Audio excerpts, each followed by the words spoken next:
Now, rappers signing to a label might just be the single biggest mistake a lot of rappers are currently making, and way more are gonna keep on making, so yeah, let's talk about it. This whole idea of aspiring rappers dreaming about signing to a major record company seems extremely outdated to me. Right now, we're in a time where with a couple clicks you could reach millions of people, and obviously this doesn't only go for being a rapper, it goes for literally every single thing we want to do online. This isn't the 90s where you becoming a successful rapper was held back by the middleman, aka the record companies, because back then they had all the power. Now things are starting to shift in a whole nother direction. When I think about not signing to a label, the first person that pops up in my head is none other than Lil Uzi Vert. Uzi is without a doubt one of the most relevant rappers from this whole new wave of rap, but not even that kind of power and status makes you immune to having label issues. It's now been over 2 whole years since he dropped Love Is Rage 2, but exactly where is Eternal Take? That's the question I've been asking myself for the past 24 months. See, I want you to think about this, okay? There's only 3 reasons, okay? Only 3 reasons why you as a rapper would want to sign to a major label. These 3 reasons go hand in hand, and every single well-known rapper you could possibly think about did it for at least one of these reasons. The first reason, well, exposure. The second reason, monetary gain. And the third reason, resources. Let's take a trip inside the mind of a rapper who's trying to make it big for a second. Let's say you are this upcoming rapper who has, I don't know, 50,000 followers on Instagram. So you've accumulated a small, tight little fan base. You got maybe 200,000 listeners on Spotify monthly. On average, every music video you drop gets around 100,000 views in its entirety, so you're kind of good, you know? You're not really a starving artist, but then again, you're not really making enough money to the point where you'd be even willing to drop a couple $1,000s on a chain, which by the way, I don't recommend anyway. A chain is a liability, not an asset, and as a rapper, you want to spend money on things that's gonna generate you even more money, which of course is a whole nother topic for another day, so let's not even get into that. But you know, you're doing completely fine is what I'm trying to say. In a position like this, why would you want to sign to a major label? Well, you would want to sign because a major label is gonna help you with a couple things. The number one thing labels offer is what we call an infrastructure, an already built infrastructure all at your disposal. Are you going on tour? Well, the major label has one of the best booking agents in the industry ready to help you with that. Are you maybe trying to sell some merch? Well, they also have a trusted supplier who supplied every single artist on that specific label with merchandise. Do you maybe need to shoot a high-end music video that requires more than a couple $1,000s and a vision, which is the only thing you have, by the way, but the label, they have an entire camera crew of highly skilled people. They got locations they could help you rent out. They got professional actors and actresses who could be featured on your music video. And by the way, these are things they got on standby just for you. Or maybe do you want to perform at one of those late night shows millions of people are watching every single night? All these things are guaranteed benefits if you sign to a label as a rapper. Of course, this is only if it's a major label like Atlantic Records, because the bigger they are, the more of a reach they have in the industry. That's not to say it's not possible to get the benefits if you aren't signed to a major label, because as an example, Denzel Curry was on Jimmy Fallon and he's signed to an independent record company called Loma Vista Recordings. So obviously this whole thing isn't 100% black and white, just wanted to put that out there. Now I'm sitting here mentioning some really great benefits to signing as a rapper, yet I'm on here talking about don't sign. Well, why exactly am I even saying this? Let me explain. The way I see it is, number one, and this is just cold hard facts by the way, not everyone has the ability to even go mainstream. I'm saying this because that's what 99% of aspiring rappers dream about. They dream about signing to a record company in the hopes of one day making it big. For most rappers, signing just isn't in their best interest. Not only is there an extremely, and I mean an extremely small majority of rappers in hip-hop who actually are mainstream, but you sign this contract and now you're not even chasing, you know, the fame aspect of being a rapper. You're chasing not getting shelved, because that's what happens when you sign to a major label. I saw something on Twitter that's really relevant to this topic from a rapper, and the rapper is Smoke Perp. As you can see, Smoke Perp said, F my label, their ass, F my label, mixtape coming soon. If you had to take a guess, why do you think he said what he said? What exactly did his label do or didn't do? Based on both of these tweets, I already know exactly what's going on, and let me tell you. So Smoke Perp is signed to a label called Alamo Records, the home of 2 rappers you're definitely gonna recognize. The first one is Comethazine and the second one is Lil Durk. The reason why Smoke Perp is going off on his label is because he's on his way to getting shelved. This is happening because when he got signed to Alamo Records in 2017, they of course saw him as an asset, because don't forget, back in 2017, Smoke Perp was actually an asset because he was blowing up. They were of course expecting to get a return on their investment, aka an ROI. And see, this whole thing about expecting to get a return on your investment is what labels are thriving off of. Matter of fact, let me show you this article that came out a couple months ago about exactly how many artists annually labels sign. And obviously rappers are in this mix. I don't know exactly what percentage, but that's not the point. Let's check out the article. Are the major record companies signing too many artists? Recent stats raise an important question. How can the major labels perform at an optimal level with 2 new artists a day to develop, record, promote, and market? In 2017, according to a report by backed up by the US Music Trade Group, major record companies signed a total of 658 acts, a number up 12% over 2014. In 2019, that figure must have grown yet again. Even at its 2017 level, it suggests that the major record companies across Universal, Sony, and Warner are signing somewhere close to an average of 2 artists every day. So let me get this straight. These labels are signing over 600 artists every single year. And don't forget, these stats were from 2017, so I can honestly imagine it's probably double that at this point. They're signing that many artists for one reason and one reason only. They want to find those handful of artists they sign that end up making them back all the money they invested into the rest who were a bunch of failures. Going back to this whole Smokepurpp thing I talked about, do you think Smokepurpp's label are gonna keep on investing money into him knowing damn well they have Lil Durk and Comethazine on their roster? Matter of fact, did you know that last summer Lil Durk actually left Def Jam, who he was signed to for 5 years by the way, to sign a contract with Alamo Records because, as you might have guessed, he wasn't a priority on Def Jam, so Lil Durk was pretty much shelved on Def Jam. But the thing is, Lil Durk is now a priority at Alamo Records and Smokepurpp is unfortunately not. This point right here just connects to what I said earlier in the video. Not everyone has the ability to go big and stay relevant. Once you become a liability to your label, they will shelf you in the blink of an eye, no emotions. That's how the game goes. Instead, why not stay independent where there's no internal competition and you're not fighting for resources? Don't forget, those resources come with a couple conditions. If you're not bringing some money to the table, if there's no return on the label's investments, then essentially you're just a black hole. Who the hell wants to waste precious resources on something that's not even gonna reimburse them? I mean, just doesn't make any sense. I reached out to someone whose work and insight I respect, and I wanted him to give me his thoughts on this whole don't sign topic, and this is what he said.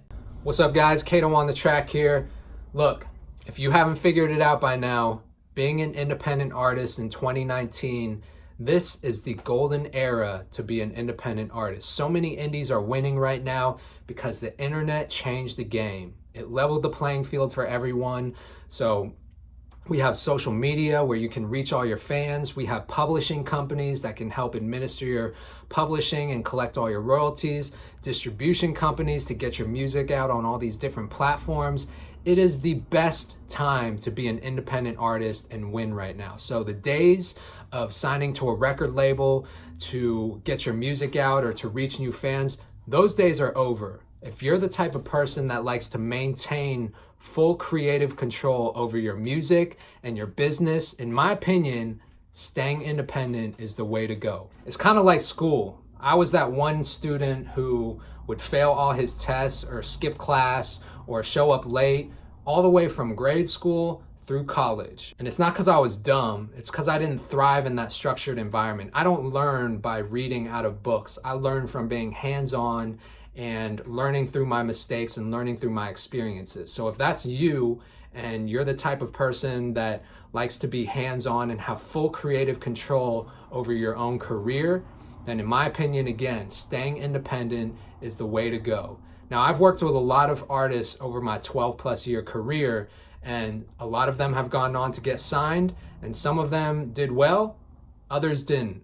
In my opinion, if you're ever in that situation where a record label wants to sign you, make sure that you walk into that meeting with leverage. Make sure that you have the bargaining power to be able to demand what you want on your terms. Because guess what? If that record label ever decides, you know what, we don't want to invest our time, money, and or energy into Kato. He hasn't built the foundation for himself. He's more of a liability at this point than he is an asset. Then that's going to be a bad situation for you. Because if they want to shelve you and not invest anything in you, then they can do that and you're pretty much just left with nothing. So having the leverage is extremely important in that situation. But if you're at that point and you've built a solid foundation for yourself, then honestly, you probably have more to gain from staying independent than you do signing to someone and giving some of that up. Make sure you guys follow me for more music industry tips and advice at Kato Producer. See you guys soon.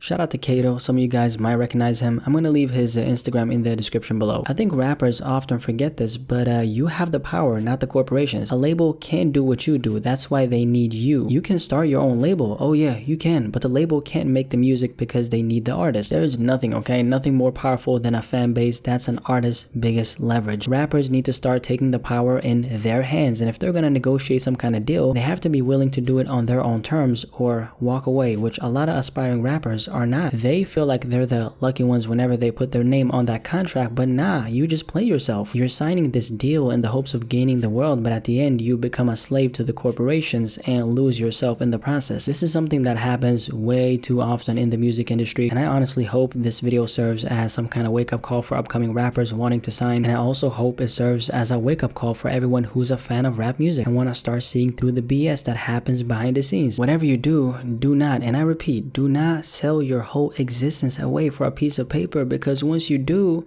it ain't no turning back.